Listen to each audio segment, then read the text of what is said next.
শুভ সকাল বন্ধুরা, তোমরা সবাই কেমন আছো? আশা করছি তোমরা খুব ভালো আছো আর আমিও খুব ভালো আছি।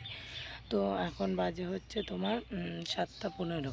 তো এখন থেকে আমি আমার ব্লগটা স্টার্ট করছি। তো উঠেছি অনেক আগেই, তাও হচ্ছে তোমার বাদবাকি কাজগুলো সেরে তো এখন এই যে দেখো এক বালতি ভিজিয়ে নিয়েছি আর এদিকে জল সব ভরা আছে।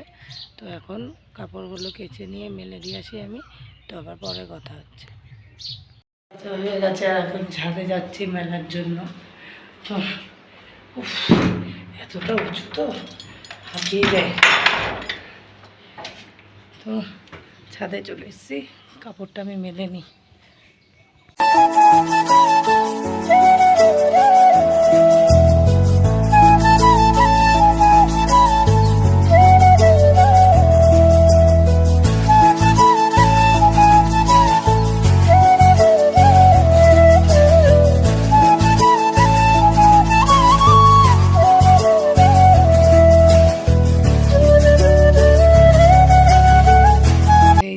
আমার কাপড় মেলা শেষ।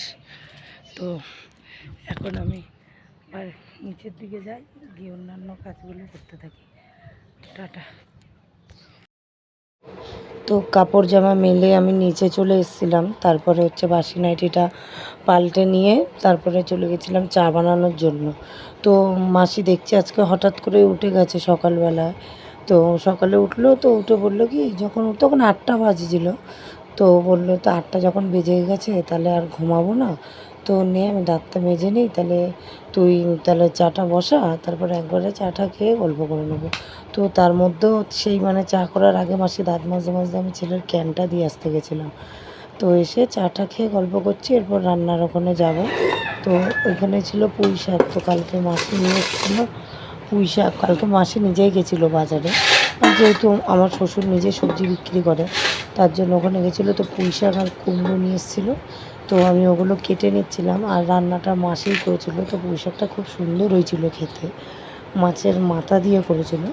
তো খেতে খুব সুন্দর হয়েছিল। তো আমাদের বাড়ির সবাই বলছিল, তো পারলে একটু রান্নাটা পায়েলকেও শিখিয়ে দিয়ে যাও। আর আমাকেও বলছিল যে দেখ দেখ এরমভাবে রাঁধে, তো শিখে নে। তো যাই হোক, আমিও বললাম যে এরমভাবে অপমান করো না, তো আমি তো রান্না করে খাওয়াই না। তো আর কি বলবো, টাটা।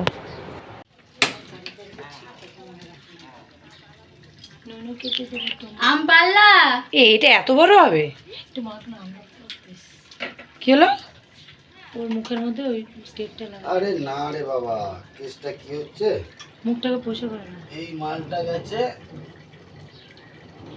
এইখানটা, এই এইটুকু, এই মালটা হচ্ছে লম্বা, এর ভিতরে স্যাপ লাগিয়েছে একটা ছোট্ট, যার জন্য জলটা পড়ে আসতে।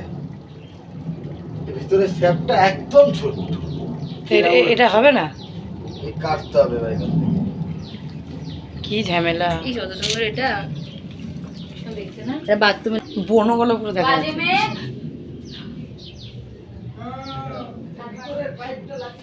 এই যে আমার জন্য নিয়ে এসেছি মেশো, ঘর মুছতে অসুবিধা হচ্ছিল, তো বলেছিলাম যে একটা ঘর মোছার লাঠি নিয়ে আসো, তো ওইটা নিয়ে আসছে। তো নেই, এখনো স্নান টান কেউ করিনি, অবস্থা খারাপ, ওই যে কল লাগাচ্ছে। তো পরে আসছি। আমি কুড়ে বাড়ি যাবা আমার, তখন দেখবা।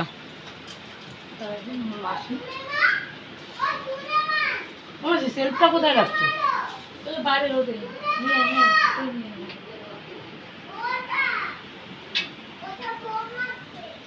এই হাগা মুতাটাকে পরিষ্কার করে তো কিছু বানানোর চেষ্টা করছে। এই হাগাটাকে কি করে রাখে বাড়িটাকে, হেবি ঘৃণা লাগে এইসব। ফালতু মেয়ের কি আছে, যা সত্যি আমি বলে দিই। তো ওখানে রান্নাঘরের কাজ প্রায় কমপ্লিট, বাসন সব ধুয়ে উবুর করে দিয়ে এসেছি। আর গ্যাসটা ওই সাইডে নিয়ে আসা হয়ে গেছে। তো তার মধ্যে খুব খিদে পেয়ে গেছিলো, তো আমরা খেয়ে দিয়ে নিয়ে তারপরে স্নান করতে গেছিলাম। তো এখন স্নান করে আসলাম, আর মাথায় যে শ্যাম্পু দিয়েছি, এত ধুলোবালি কেটেছি। আর এদিকে রান্নাঘরের লুকটা খুব চেঞ্জ হয়ে গেছে, তো দেখাচ্ছি তোমাদের। এইদিকে বাসন রাখার জায়গাটা করে নিচ্ছি, এখানটা গ্যাস ছিল, আর এগুলো ধুয়ে উপর করে রাখা হয়ে গেছে, জলটা ঝরে গেলে তুলে নেব। আর এই যে গ্যাসটা এখানে নিয়েছি, এইখানটায় ছিল আগে বাসন। তো এখন আমি আমার শাশুড়ির ঘরে আছি। আর মানে একা একা করাটা সম্ভব হতো না, মাসি ছিল বলে অনেকটা হেল্প করেছে মাসি, বলতে গেলে প্রায় মাসিই করে দিয়েছে। তো মাসিকে আমি বললাম, মাসি যে জায়গাটা গ্যাস আছে গ্যাসটা ঘুরিয়ে ওই পাশটা নেও, নাহলে এই জায়গায় জায়গাটা অনেকটা আটকে থাকে, তার জন্য তো মাসি করে দিল। তো আমরা ভাত খেয়েছি হচ্ছে 4:30-র সময়, তারপরে স্নান করে এখন বাজে হচ্ছে তোমার 6:30।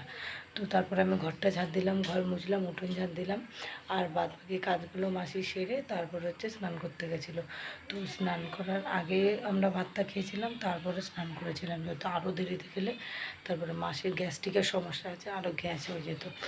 তো এখন দেখি রুটি করব। তো আমাদের না গ্যাসের অবস্থাটা, পাইপটা অবস্থাটা একদম খারাপ।